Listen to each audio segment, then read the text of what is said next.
What do you send your email subscribers when they first opt in to your mailing list? If that's a question that you have had, keep watching to find out the answer.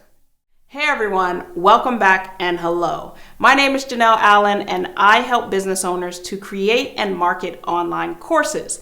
And today we are going to talk about email marketing, specifically the first thing that you should send your subscribers when they opt into your list.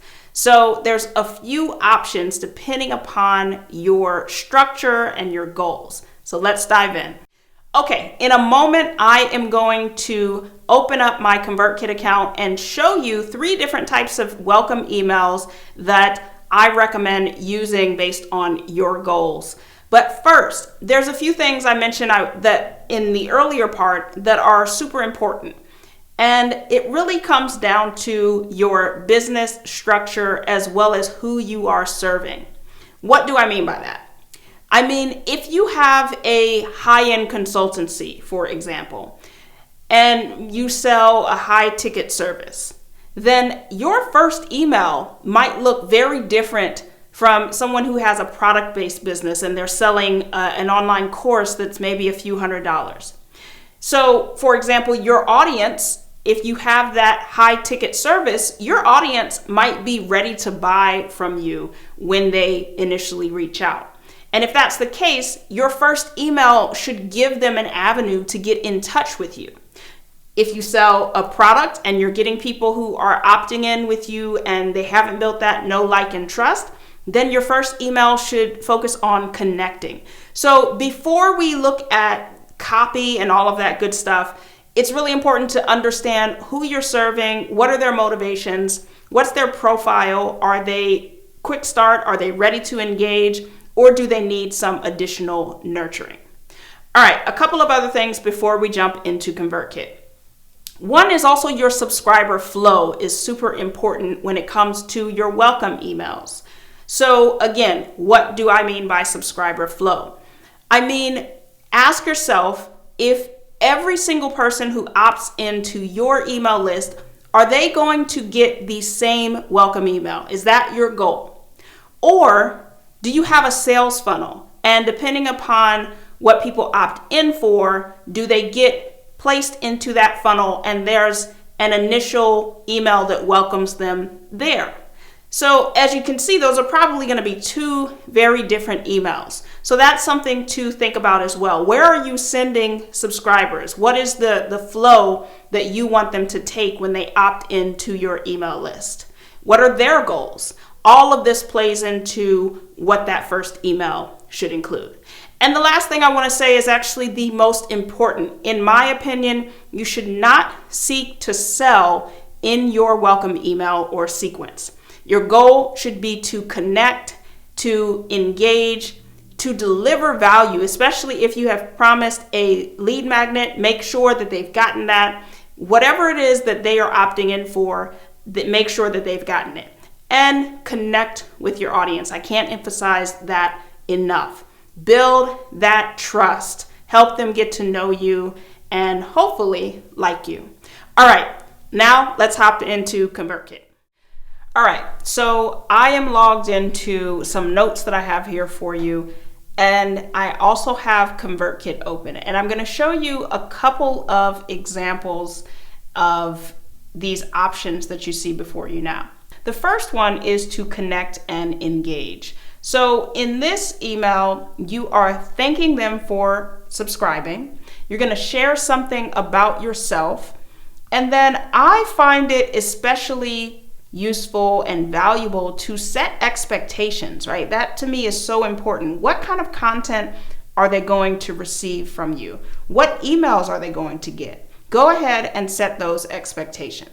So you also have an optional item here, which is to add a link to your lead magnet. Now, this is something that I started doing because I had a couple of situations where my lead magnet wasn't being delivered. And it was just so easy to add a fail-safe to that welcome email that said, hey, if you didn't get your download, click here to grab it. Okay, so if you want to see a couple examples of this, connect and engage, this is a super simple example. This is a welcome email that goes out to my subscribers who have not opted in for a lead magnet. So if they've come in, maybe they've subscribed from listening to my podcast, or they just go to my main newsletter opt-in page and they sign up there. After a day, you can see here up at the top in ConvertKit, after a day, they are going to get this email where I'm thanking them, hey, thanks for subscribing to my newsletter. By now, you probably know a bit about me. And then I actually link to my about page so that they can read about me.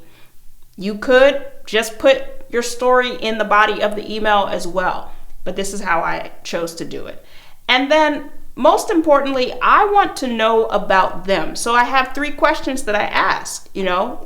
People who opt in to my email list, they have a course or they want to create a course. So I'm asking them, what do you teach? Where do you want to be? And what's your biggest challenge? And then I simply say, hit reply to tell me. So these hit reply style emails are ones that I started using when I first, started email marketing, because it's just easy. And no, it's not super scalable, but I think that it's really important to engage with your audience. So when I first started, and I still, to this day, I carve out time to reply, to actually read and reply to people. So this is also going to give you a ton of data. You're going to learn so much about your audience from people who say, man, this is what I'm struggling with. This is where I want to be. This is what I'm teaching. And that's something that you can use to better serve your audience and to up your marketing. So you can see down here, I don't have a link to the download because you shouldn't get this email if you signed up for a lead magnet, but I do include a PPS that says, hey, if you signed up for a download that you didn't get, just let me know and I'll make it right. So that's one example. Another example, this is an email that's actually in one of my funnels. So I have a sales page checklist, and this is the first email that goes out when people, after people opt in for the sales page checklist, they're going to be placed in a nurture sequence where I'm going to send them some valuable content. And this is the first email that goes out. It just says, thanks. You can see the subject line. It says, thanks for signing up. What's your biggest marketing challenge? My goal with this email is to share a bit about me, learn about them, and really get them to engage. And so I have some copy that my goal here with this copy is to connect, to help them feel like they are in the right place, to confirm that. And so I'm sharing some things that they are probably feeling. I'm also sharing some stuff about myself. And then I tell them what they're going to learn in the course, in this email course, right? I'm breaking it down. These are the lessons that you're going to get. And I tell them what they should expect at the end. And then I ask them for something. I ask them to tell me about their goals. How would creating a sales funnel make your life easier? Hit reply to tell me. Now let's talk about option 2, which is the purpose of option 2 is to connect and segment.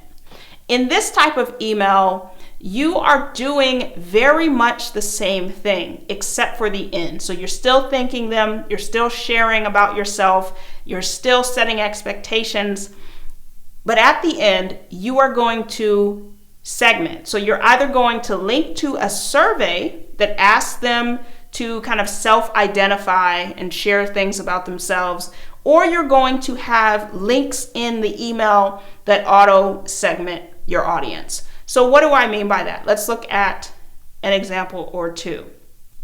Actually, I'm going to go here. So this is an old email that I no longer use. This was a welcome email that would go out to people who downloaded an old lead magnet that I had.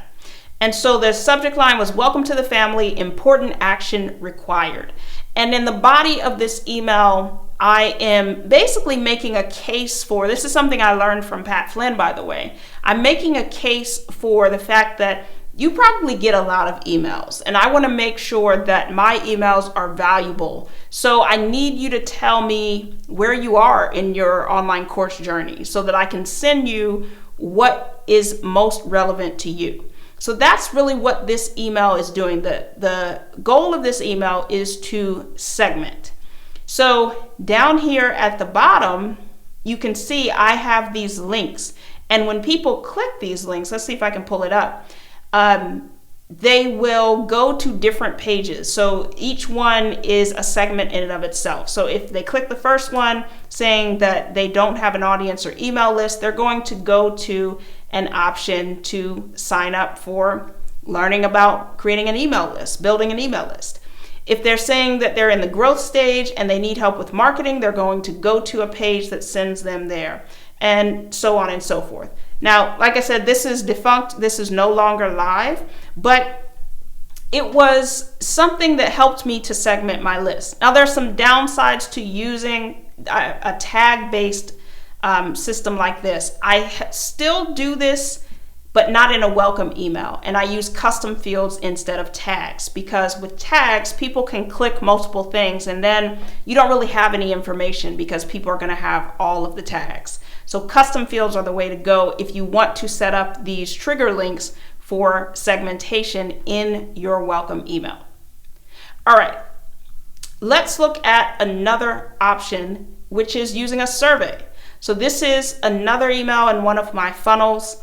And here I'm just introducing myself. I'm connecting with them by saying, hey, is this where you are? If so, you're in the right place. And then down at the bottom, I have a link that says, hey, before I send you the first lesson, I would love to know about your goals. Click here to tell me. You notice I also have a PS that says, if you didn't get the online course roadmap that you opted in for, click here to download it. So you can see everything that I'm telling you is something that I do. Now let's look at that survey. This is where they're going to go. They're going to go to a survey where I ask them some specific questions about where they are. And I can use this data to really understand more about my audience. Now this survey, I don't have an integration to auto segment based on their answers. Now ConvertKit has an integration with TypeForm, so I can do that, but at the time of creating this, they did not.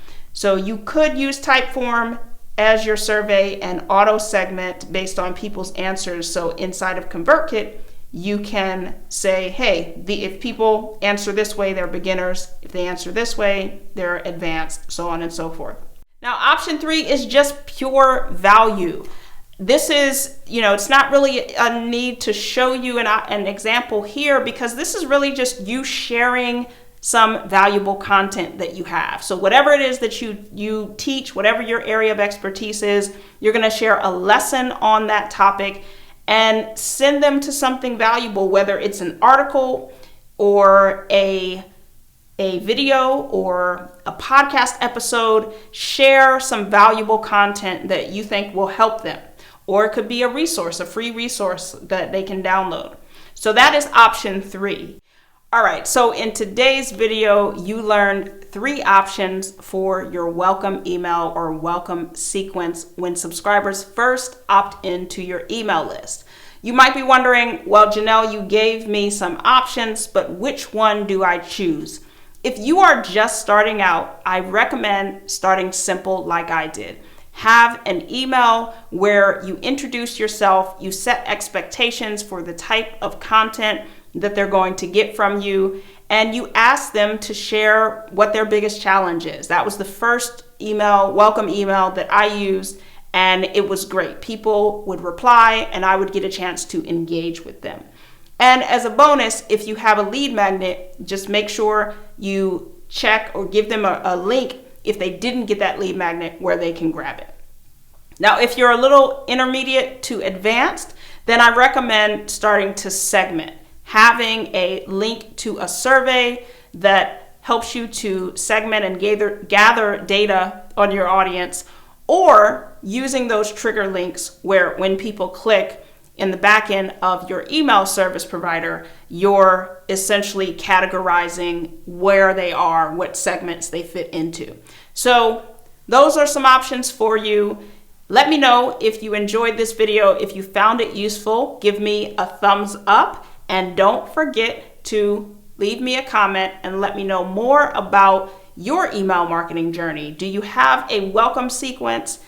Is this helpful? Does this give you some ideas, or do you have more questions? All right. And be sure to hit subscribe, and I'll see you next time.